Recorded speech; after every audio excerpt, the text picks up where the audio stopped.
Halo Sobat Embaran Media di mana saja berada, terkait dengan formasi CPNS yang masuk di OAP maupun kerja secara transparan. Mudah-mudahan dalam waktu dekat ini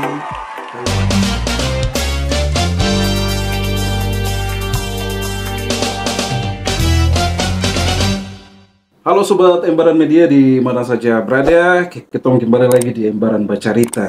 Kali ini kita kedatangan narasumber yang menarik dan beberapa minggu ini menjadi trending topik di Kabupaten Fakfak. Sobat Embaran, di kesempatan kali ini kita akan bahas seputar dengan polemik CPNS formasi tahun 2024 di Kabupaten Fakfak. Sore ini saya sudah bersama dengan abang berdua yang ganteng-ganteng di sini. Ada Bapak Ahmad Pelu dan Sekretaris BKPSDM Fakfak Bapak Adi Tanggama. Selamat sore abang berdua. selamat sore, Kabar sehat? ganteng, sehat. Oke, mantap, saya senang sekali ya. Kalau biasanya kita ketemu susah, hari ini doang yang langsung berhadapan dengan saya. Wah. Abang, kita panggil abang. Siap, adik ganteng. Abang, ini terkait dengan formasi CPNS 2024 di Fakfak ini ada banyak sekali kita dengar-dengar desas-desus di luar sana sampai ada di tingkatan demo toh. Mungkin di kesempatan ini abang bisa jelaskan toh, terkait dengan formasi CPNS 2024. Mungkin yang pertama yang kita mungkin mau tahu gitu, kota CPNS 2024 hari ini jadi polemik tengah-tengah masyarakat Fakfak pasca pengumuman kelulusan SKD kemarin ya. Nah, melihat persoalan itu sebagai kepala BKSDM, mungkin abang bisa kasih penjelasan sedikit ke terkait dengan pro dan kontra pengumuman hasil kemarin. Terima kasih adik. Kita Kabupaten Fakfak untuk tahun ini formasi CPNS itu sebanyak 750. Terdiri dari nakes 300, teknis 450. Pada saat kita umumkan, ada pendaftaran itu kurang lebih 4.024. Setelah seleksi administrasi, itu yang lolos administrasi itu sebanyak 3.777. 3.777 ya. Dari 3.777 itu pada tahap seleksi SKD itu kurang lebih, itu bukan kurang lebih, itu sudah kita laksanakan itu ada 11 hari. Dari 11 hari itu setiap sesi itu pembukaannya itu 200, itu sesi kedua dan sesi ketiga. Tidak ada sesi satunya, sesi satu itu pembukaan. Selain hari Jumat dan hari Minggu itu hari libur, hari Jumat itu 2 sesi, berarti 200 saja. 200 saja. Sedangkan yang lainnya sampai Sabtu itu 4 sesi, itu 400. Jadi pelaksanaannya itu lancar dan sukses sesuai apa yang kita harapkan. Itu kemarin waktu tes Pada pertama. tes SKD itu. SKD, ya. Itu yang 3.777 itu. Jadi kuota yang memenuhi passing grade kelulusan SKD formasi CPNS 2024 itu 3.000 sekian yang tadi. Tidak, abang, bukan passing grade. Yang lolos administrasi. Yang lolos administrasi. Ya. Oke. Terus yang berikut berapa banyak yang memenuhi passing grade itu kelulusan SKD? Yang memenuhi passing grade itu sebanyak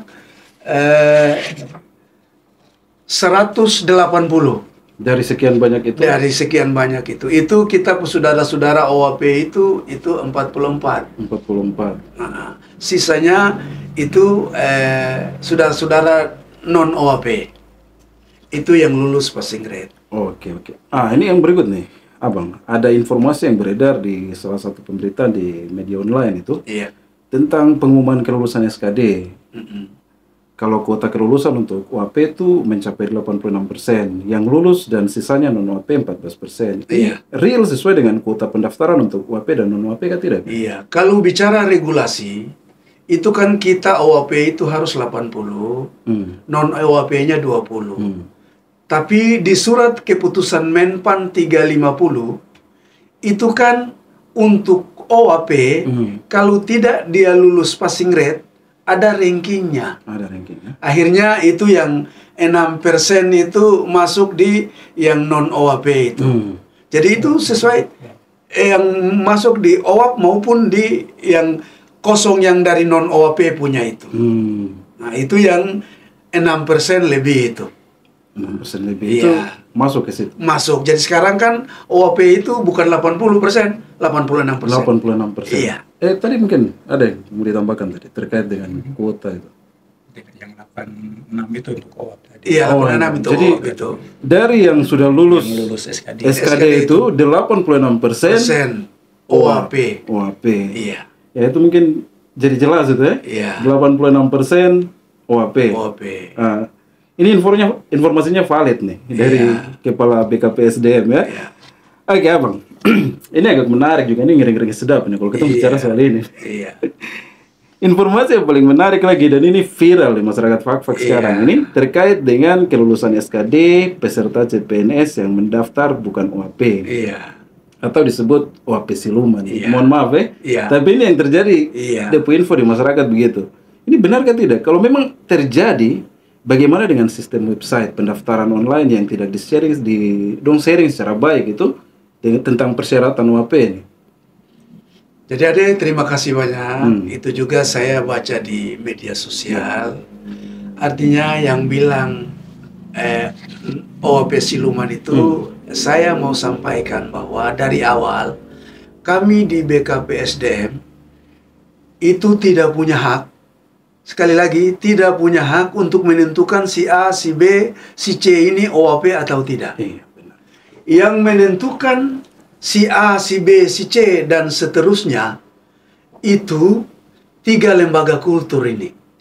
Jadi saya sampaikan untuk Panselda ini, BKPSDM ini, selama ada surat keterangan dari 3 kultur ini, kita terima 3 lembaga kultur. 3 lembaga kultur ini sebagai OAP. Jadi kami tidak sembarang saya ulang lagi, kami tidak sembarang mau harus menentukan dia ini OAP atau tidak. Yang punya hak menentukan OAP itu 3 lembaga kultur ini. Kalau itu di medsos itu ada yang bilang OAP siluman, ya kembalikan saya kembalikan ke yang mengeluarkan rekomendasi. Mungkin bisa disampaikan juga yang mengeluarkan rekomendasi untuk peserta CPNS ini dari mana saja? Jadi yang dari 3 lembaga kultur ini diantaranya dari Dewan Adat, dari Lembaga Adat, dan kita punya petuanan-petuanan nih, nadin-nadin nih. Oh iya. Begitu. Iya. Jadi mungkin ya, jadi jelas bahwa yang mengeluarkan rekomendasi OAP itu bukan BKPSDM, dan BKPSDM sama sekali tidak punya ranah di situ. Iya. Ya. Begitu. Kita juga di sini tidak untuk memojokkan salah satu pihak, tapi ini merupakan pencerahan ya untuk semua yang dengar, jadi jelas ya. Mungkin ada yang mau ditambahkan ini, Bapak Sekretaris, terkait dengan itu tadi, rekomendasi. Sudah sampaikan dari Bapak. Oh, oke. Ya, jadi mungkin ini tidak perlu diperpanjang lagi, atau mungkin ya kalau soal kepuasan dan tidak itu relatif ya, abang dorang tuh masyarakatnya. Terus yang kita tahu juga bahwa pasca pengumuman SKD itu banyak formasi teknis yang tidak ada atau hilang baik OAP atau non OAP, dan ini merugikan juga bagi calon CPNS. Itu disebabkan karena apa tuh? Iya. Ini formasi ini kan 750. Saya kasih contoh, kita punya dokter gigi, itu formasinya 12. Yang ada ini cuma 1. Kita punya dokter umum, itu 10. Kalau kita bagi secara adil, itu kan OAP-nya harus 8 orang. Non OAP-nya harus 2. Ya. Tapi mohon maaf, kita punya dokter yang OAP ini kalau kita ini 8 itu tidak ada pelamarnya. Akhirnya kebijakan kami itu kita bagi 5-5. Ternyata yang OAP itu cuma 1 orang umum. Berarti sudah kurang 4. Nah, yang non OAP itu 5. Tapi yang lulus cuma 2. Yang lolos itu cuma 3. Sebab yang namanya non OAP itu kalau 1 aja tidak memenuhi passing rate atau nilai ambang batas, itu otomatis gugur. Jadi saya punya adik laki-laki sebelah kiri ini, Saya sudah tahu lulus dan tidaknya itu saya sudah tahu, tapi ada pertanyaan kita ulur-ulur saja. Tapi itu sudah jelas. Kalau TWK-nya di bawah atau TIU-nya di bawah atau TKP-nya di bawah, salah satu saja. Biar nilai 300 lebih lagi. Saya itu tidak lulus. Itu regulasi. Ya, jadi itu tidak bisa dilanggar. Tidak dilanggar. Jadi pertanyaan begini, ini ada beberapa yang saya sempat dengar juga. Ini dorang bilang begini, peserta tes kemarin. Saya jurusannya, katakanlah saya jurusannya ini misalnya saja, saya jurusannya mesin. Saya ikut tes mesin, tapi pertanyaannya itu tidak seputar saya punya keahlian. Terus saya punya jurusan juga yang saya daftar, tapi pada saat saya tes tidak masuk di jurusan saya masuk ke jurusan lain. Itu kira-kira kenapa itu? Sistemnya itu. Jadi ini soal ini saya mau sampaikan bukan panitia daerah. Ini soal ini panitia nasional. Jadi pertanyaan-pertanyaan itu kami panitia daerah juga tidak tahu. Pertanyaannya itu apa-apa itu tidak tahu. Ya kita ini tahu ini dari pengalaman-pengalaman yang sesudah-sesudah. Ya kalau bicara terkait TWK berarti kan terkait wawasan kebangsaannya.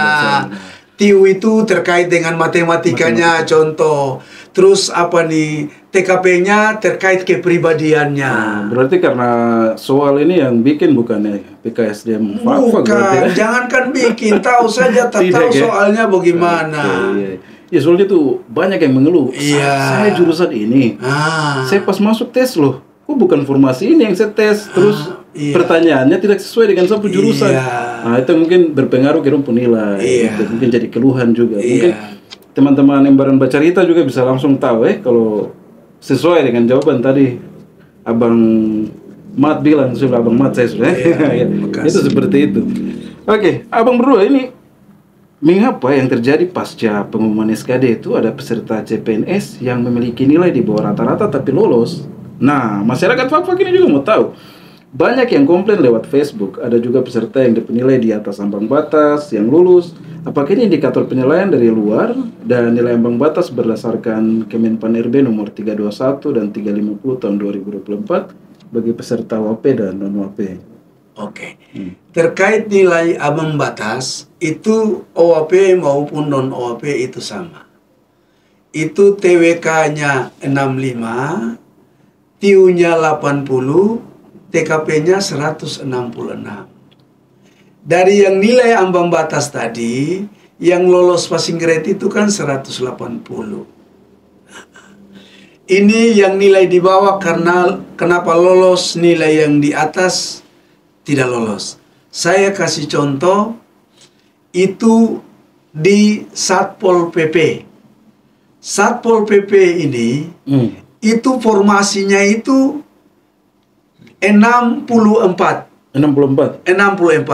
Kita bagi 80-20 jadi OAP 53, yang non OAP itu 11. 11 orang ya.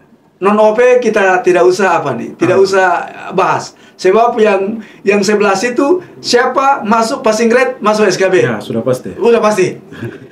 Kalau yang OAP yang 53 ini, dari 53 itu 3 masuk passing grade.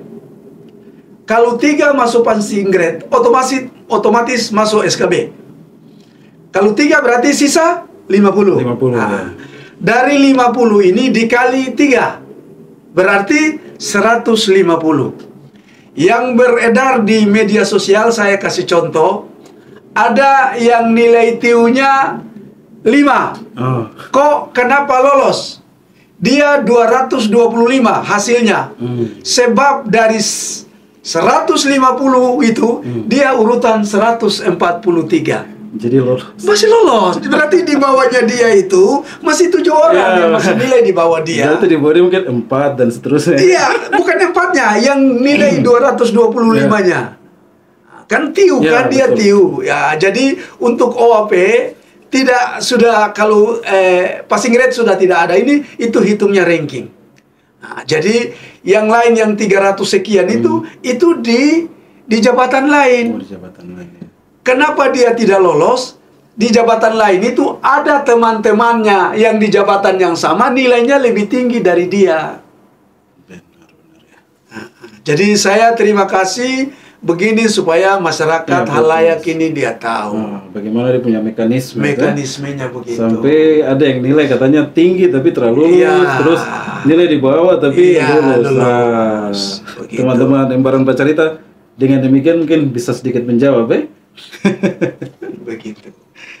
Oke, terus ada lagi nih. Melihat persoalan CPNS 2024 hari ini, Abang, formasinya tuh pemerintah Kabupaten Fakfak sudah memutuskan bahwa akan berusaha menambah kuota bagi peserta CPNS Fakfak. Bagaimana tindak lanjutnya nanti di pemerintah Kabupaten Fakfak dalam hal ini teknis BKPSDM? Saya ini nanti pimpinan saya ini kan ada. Saya tidak mau, saya bukan pengambil kebijakan. Ini nanti saya konsultasi dengan pimpinan. Kira-kira yang ini ada berita begini, kira-kira ini tindak lanjutnya Ya, gimana? Kami ini kan orang bilang ini kan siap gerak saja.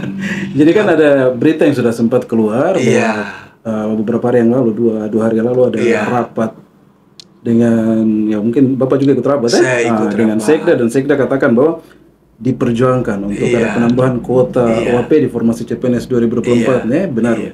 Sebab saya tidak mau janji-janji. Ini juga harus saya konsultasi dengan pimpinan saya. Sebab saya mau sampaikan bahwa yang menentukan formasi ini kan Menpan. Jadi mudah-mudahan dalam waktu dekat ini kalau ada perintah dari pimpinan, itu kalau sudah usaha formasi begini, bukan kami dari BKPSDM saja, mesti harus full time. Iya, benar.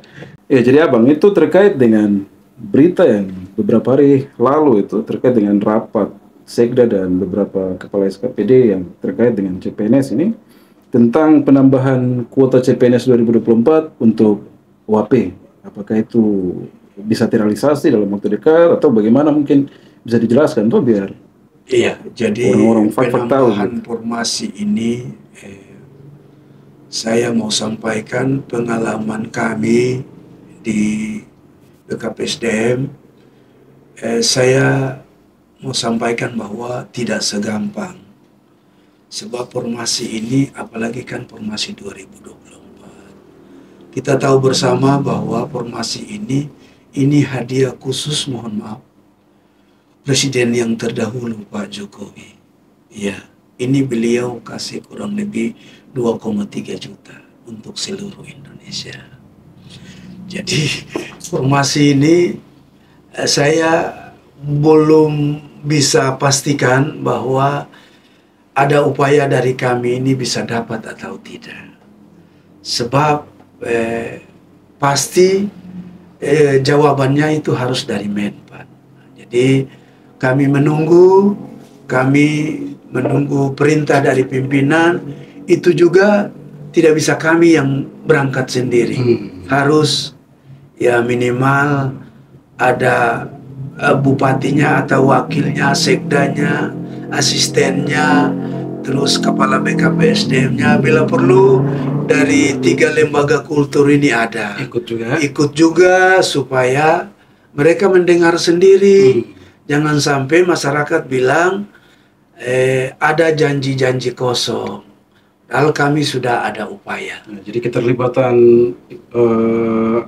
lembaga kultur itu penting dulu, pemerintah, sehingga masyarakat bisa tahu, supaya ada transparansi. Ada transparansi. Jangan sampai bilang ada dusta di antara kita. Iya, begitu. Oke, Abang, itu lanjut nih. Iya. Apakah peserta yang dinyatakan lulus SKD akan tetap mengikuti tes di SKB? Dan tes SKB bagi pemerintah Fakfak akan dilaksanakan kapan pasca ditunda tes kemarin itu? Iya.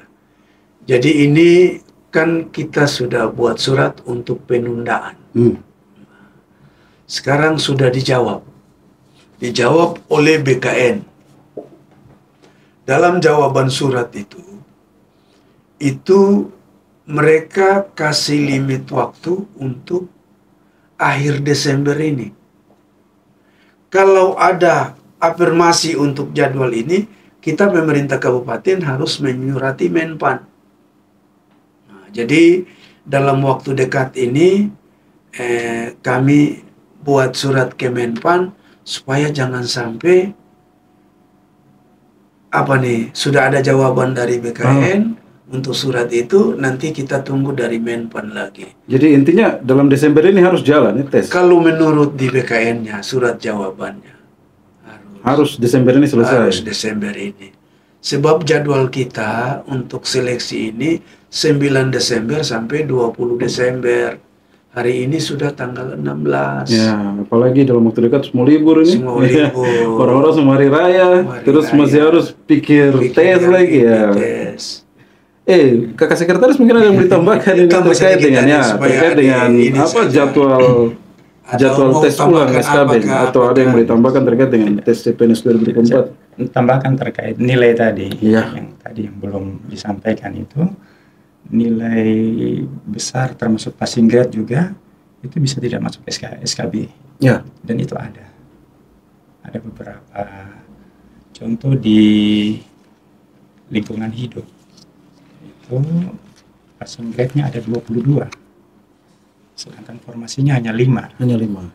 Ya, berdasarkan peraturan keputusan Menpan itu yang mengikuti SKB itu paling banyak 3 kali formasi, karena yang lulus passing grade-nya itu lebih, maka yang bisa ikut hanya 15.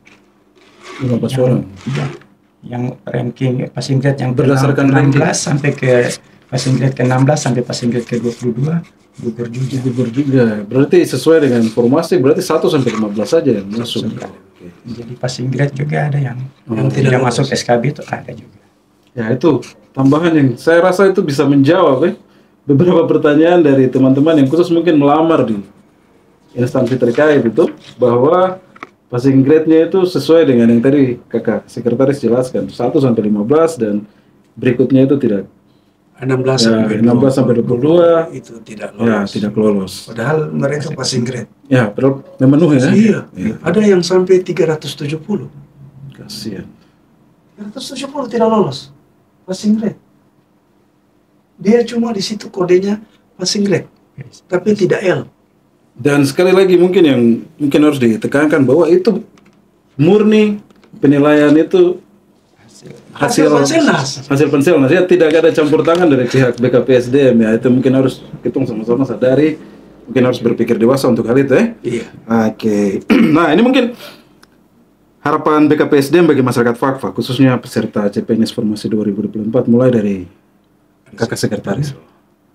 Harapan. Ya, harapannya untuk Ya, kalau harapan saya itu kalau bisa tesnya ini berjalan aman. Kalau tidak aman tidak akan terjadi tes. Terus berikutnya juga kalau bisa mereka ini harus sungguh-sungguh untuk belajar. Karena sekarang yang menjadi ukuran itu nilai di dalam satu formasi itu akan di ranking per formasi masing-masing. Ini memang ada di tempat lain besar, yang lain kecil, karena masing-masing ini dipisah. Formasinya kan terpencar, terbagi-bagi. Jadi kata kuncinya itu belajar baik. Iya, belajar. Karena yang tadi disampaikan tadi, nilai itu hasil yang bersangkutan sendiri. Sama sekali tidak ada campur tangan. Tidak ada campur tangan Pihak dari BKPSDM di sini. BKPSDM, tidak ada. Dan sama sekali gak sama seperti di berbagai kesempatan itu kan abang bilang ya, bahwa tidak ada campur tangan dari orang dalam atau apapun itu, sehingga hasil yang keluar benar-benar murni itu kemampuan masing-masing peserta. Oke, dari Kepala BKPSDM sendiri harapannya untuk masyarakat Fakfa? Saya jujur saja, kejadian kemarin kami sebagai pelaksana, ya saya jujur, saya agak kecewa. Saya agak kecewa karena kami kerja dengan sungguh-sungguh, transparan, terus profesional. Dari jauh-jauh hari saya sudah sampaikan, ini tidak ada intervensi orang dalam. Kalau ada yang dalam tanda kutip kecewa karena ada kecurigaan, datang ke kami. Baik-baik, ini bagaimana. Yang saya sesalkan itu ada orang yang tidak tahu ikut-ikutan. Saya kasih contoh. Yang dalam demo kemarin itu adik-adik ini yang mereka ada lulus SKB tapi ikut serta dengan apa nih? Dengan yang tidak lolos. Terus lagi saya sebagai penanggung jawab di Diklat, yang menjadi pertanyaan saya sampai sekarang ini, kok kenapa harus mereka potong kabel WiFi? Itu sarana penunjang Itu utama. sarana penunjang. Masyarakat ini tidak tahu. Kita punya Panselnas itu ada 6 orang. Mereka keluar dari apa? Pintu belakang itu. Mereka keluar dari pintu belakang. Dong menangis, kasihan. Dong menangis. Mereka sesalkan, kok kenapa 11 hari itu bisa berjalan dengan lancar, sedangkan ini 3 hari saja, kok cuma dari 2 sesi saja. Sesi kedua itu tidak apa ini. Jadi harapan saya kalau boleh dengan kejadian ini ada upaya dari kami pemerintah dengan melibatkan 3 kultur ini agar upayakan ke pusat supaya barang ini jangan sampai hilang. Iya, benar-benar. Jadi kita berdoa bersama. Kami masih semangat untuk perjuangkan ini 750 ini. Terus kalau ada upaya lagi yang menambah lagi, kalau ada syukur alhamdulillah. Ya, jadi harapan kami mudah-mudahan ini sebagai pelajaran berharga.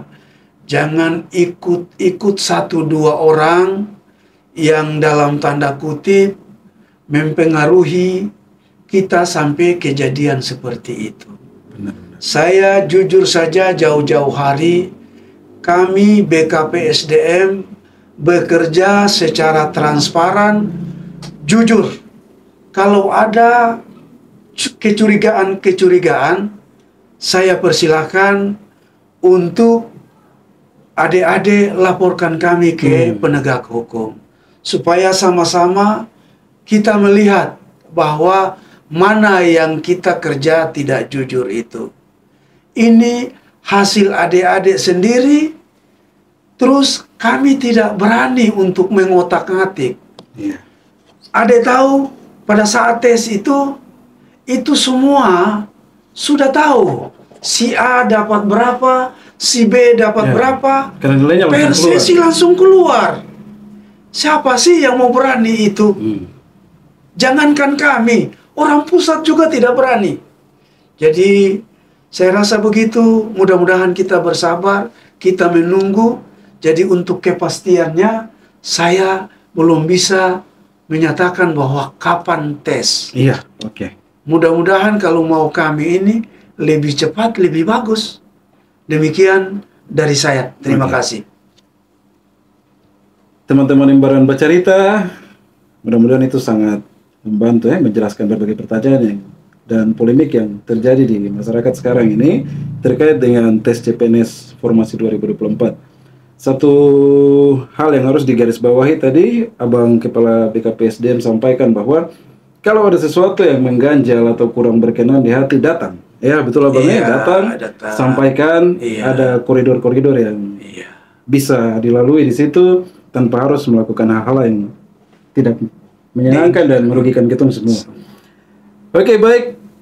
Tidak terasa ya, sudah hampir 1 jam kita cerita-cerita di sini, Bapak Sekretaris dan juga Abang Kepala BKPSDM. Terima kasih. Kita sudah kupas tentang polemik yang terjadi di Kabupaten Fakfak terkait dengan formasi CPNS 2024. Terima kasih untuk kehadiran di studio. Terima kasih.